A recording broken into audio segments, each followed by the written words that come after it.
Well, it appears those 20-mile-an-hour limit zones might soon be going bye-bye. Let's begin.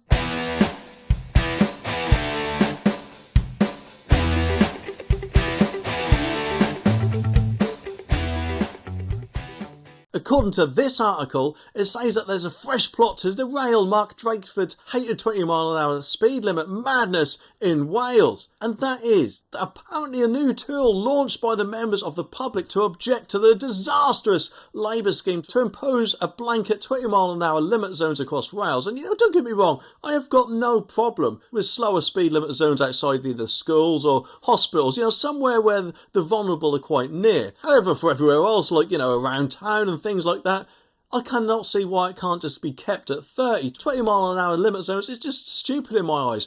I know they're trying to say it's more environmentally friendly or whatever, but surely if they put their thinking caps on, they'd think, hang on a minute, yes, 20-mile-an-hour limits are going slower, however, they are using more fuel, which would go against our green agenda.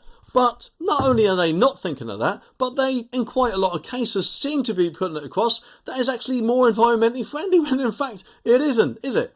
The only way that surely in their eyes would be more environmentally friendly is if, we all got an EV or something like that, which no doubt, of course, they would all love for us to do, wouldn't they? But anyway, quite worryingly, in my opinion, the policy championed by, it says, the far-left Welsh Labour First Minister Mark Drakeford is already being partially adopted by Sadiq Khan in London, and our concerns that Sir Keir Starmer would impose it across the UK if he wins the general election. Well, to be honest, if he actually done that, I think it'd probably only serve one term as our Prime Minister, because that's no doubt going to pee us all off, isn't it? It'd certainly pee me off anyway. And the reason why they're saying that is because it says here that Starmer has already claimed that Wales is the model for a UK government, even though, of course, it's banned new road building and there's been a beacon of Corbynista policies leading the way with the so-called raw motorists. But the Welsh Tories have started a fight back against this 20-mile limits today with a new website where members of the public can nominate their local roads to have the 20-mile-an-hour limit zone scrapped, which in my opinion would be excellent. And it'd actually be quite interesting and want to see the number of people who actually voted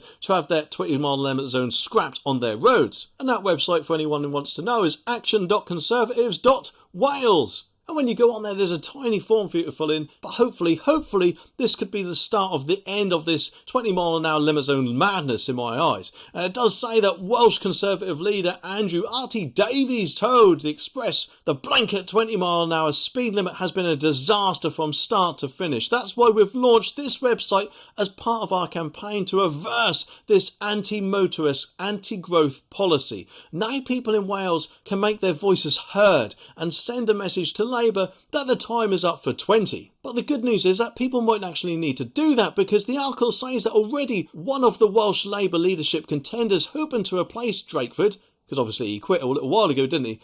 Jaber Miles, he'd go foul with that name, wouldn't he, has hinted that he may look at reversing the policy by promising to bring forward a review into it. Well, that is hopefully a good sign. But they are Labour at the end of the day, aren't they? So I think we'd probably be waiting quite a long time for that to happen either way. An email campaign, though, going out from the Welsh Tories will tomorrow tell people it's clear the 20-mile-an-hour zone simply isn't working. And 500,000 people have said so. So it's signing a petition against Labour's blanket 20-mile-an-hour limit. There are hundreds of businesses and local economies that it's affecting, and that's actually quite a good point, isn't it? I mean, I don't know about you, but if I face a choice between going down a road which has a 20-mile-an-hour limit or going down a road which has a 50-mile-an-hour limit, or maybe 40, I'm definitely taking the latter. Now, of course, I don't know about you, but I was always brought up that if you do wrong, then you'll be punished. And if you break the law, then you'd go to prison. But far often than not nowadays, it just seems that the latter is not the case. Especially if this article is concerned, because it says that there's furious nearly 6,000 criminals get off scot-free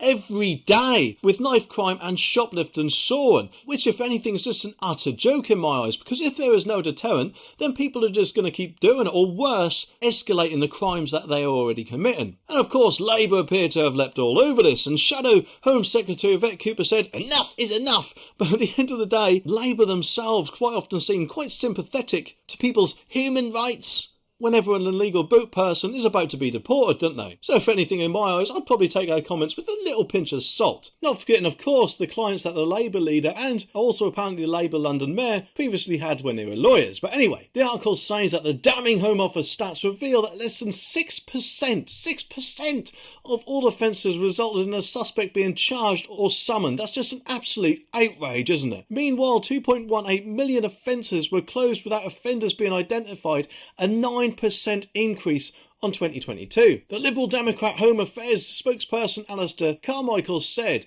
"The Conservative government has totally failed to get a handle on crime, and they have no one to blame but themselves." Total knife crime apparently rose by 77% from 27,498 in 2015 to 48,716 alone. And whilst admittedly I certainly do not agree at all with Labour on quite a lot of things, I do agree that enough is enough.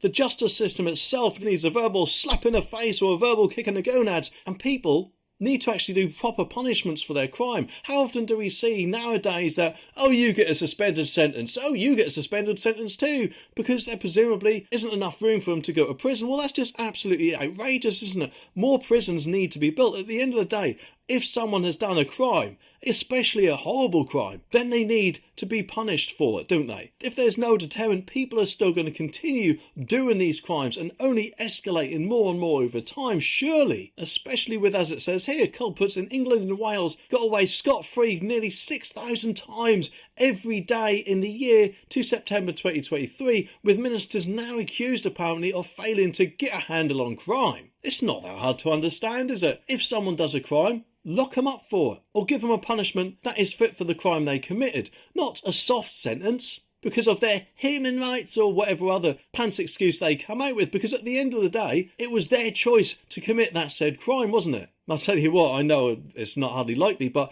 if I was in charge, you'd see quite a different change. Although apparently the government has responded. Well, what have they said? James Cleverly, the Home Secretary, he says that this government has a plan to protect the British public, and that plan is working. Since 2010, our communities are saved with neighbourhood crimes, including burglary, robbery and theft, down 48%, and violent crime down 51%. Compared to March 2010. Well, I could be wrong, but is the reason why they're down because I know some people might not be reporting it because they think, well, they'll get off anyway, or maybe some of the people who were doing those crimes actually got locked up and are therefore not there to do those crimes. And in that case, the government should think to themselves, people inside are not committing crimes. That's a brilliant idea. Maybe, just maybe, if people do those crimes, we should put them in prison for it. What a brilliant idea. I'll go to the country with this. We'll stay in power for another 5 years. Although, to be honest, you just assume, wouldn't you, that punishing someone for doing a crime should be common sense. It's just a pity there's just too many idiots, it appears, in the way of that.